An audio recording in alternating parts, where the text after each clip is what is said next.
大家好，歡迎收睇子靈星語 channel， 又係我 Steven 啊。今集繼續唔係學命理系列紫微斗數篇。喺上一集我就同大家分享咗何謂天干同地支，而喺今集呢，就將會同大家分享如何喺紫微斗數命盤中開局。所謂嘅開局，簡單嚟講就係將紫微斗數命盤中12地支宮位，每個宮位安佈翻一個天干。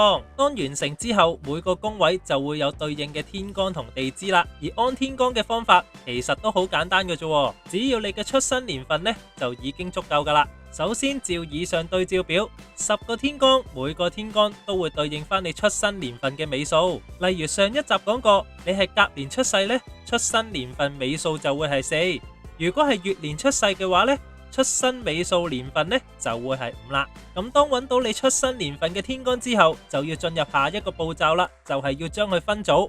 正如圖表顯示，10個天干呢就會分成5組。甲己為一組，乙庚為一組，丙辛為一組，丁壬為一組，戊癸為一組。就喺紫微斗數命盤中，人宮為首，即係以人宮為第一個宮位啊。如果你係甲干或者己干出身嘅話呢，人宮就會以丙人為首啦。咁但係如果你係乙干或者庚干出身嘅人呢，人宮就會以戊人為首啦。咁當然正如圖表顯示，丙干辛干就會係庚人為首啦。丁干壬干就會係壬人為首，而最後戊干或者癸干呢就係甲人為首啦。咁當然揾到人干嘅天干之後呢，其他宮位嘅天干就可以由下至上、左至右咁順時針排落去咯。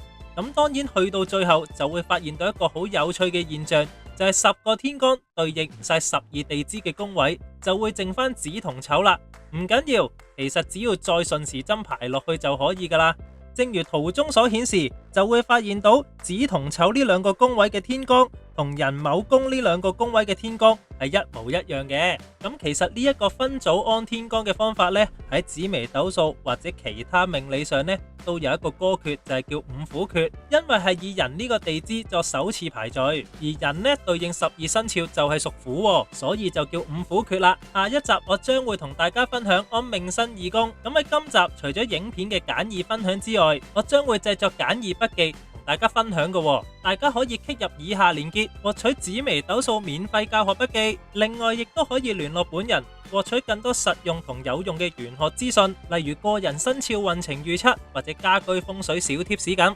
今集就嚟到呢一度，如果大家覺得我條片有用，都係嗰一句，記得 comment、like、subscribe， 即係 CS 我嘅 channel。另外就係撳個叮叮鐘啊，咁就會收到我 channel 最新資訊嘅啦嘛。而最後嘅就係覺得我條片有用，幫忙 share 俾啲朋友支持一下啦。下集再見，拜拜。